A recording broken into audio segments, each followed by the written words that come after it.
AI는 약 800년 전부터 그려진 큰 그림이라는 사실 알고 계신가요? 1305년 스페인의 철학자 라몬 룰은 모든 지식을 논리적 조합으로 생각할 수 있다고 믿었습니다.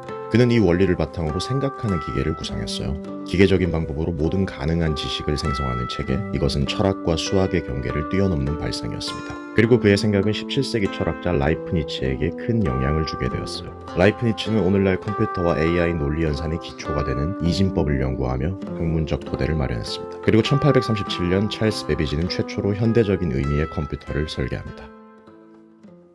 AI 연구를 읽다 보면 놀라운 점이 있어요. 인간과 AI 모두 무언가를 학습하여 판단과 행동에 활용한다는 점이죠. 인간은 경험과 교육을 통해, AI는 방대한 데이터를 통해 진화합니다. 그리고 AI의 신경망 구조는 인간 뇌의 뉴런 작동 원리를 모방한 모습이기도 하고요. 우연인지 운명인지 1940년대 인간 뇌의 뉴런에 대한 연구가 본격적으로 시작될 때 최초의 전자컴퓨터가 발명되기도 했죠. 거의 800년 전부터 인간이 생각하는 기계를 만들고 싶어 했다는 사실이 흥미롭지 않나요? 인간은 왜 그렇게 생각하는 기계를 만들고 싶었을까요? 단순히 빠르고 정확한 계산을 원했기 때문만은 아닌 것 같습니다. 인간처럼 생각하고 학습하며 스스로 문제를 해결하는 존재를 만듦으로써 더불어 살아가는 삶에 대한 확장된 욕망이 있었던 건 아닐까요?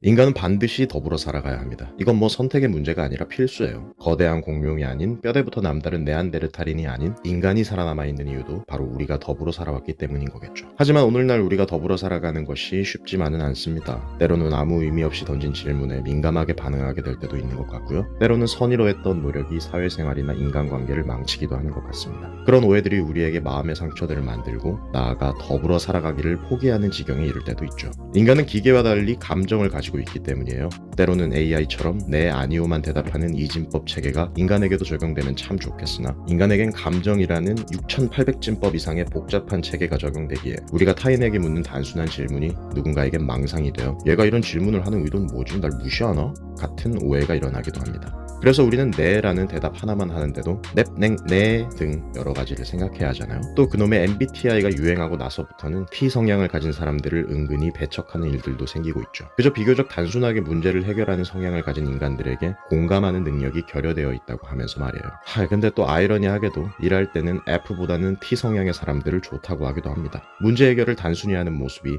AI와 닮아있기 때문이겠죠.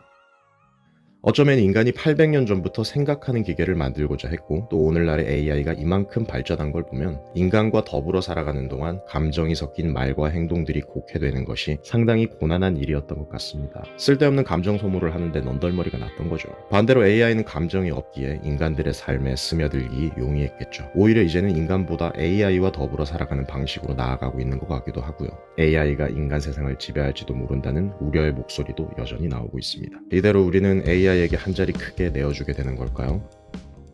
근데 말이죠. 인간은 결국 사랑을 먹고 산다고 합니다. AI가 우리의 삶을 편하게 해주고 문제 해결을 빠르게 해주는 것은 사실이지만요. 우리의 감정이 섞인 오해들의 이면에 우리끼리만 주고받을 수 있는 복잡하고 알 수 없는 것이 숨어 있죠.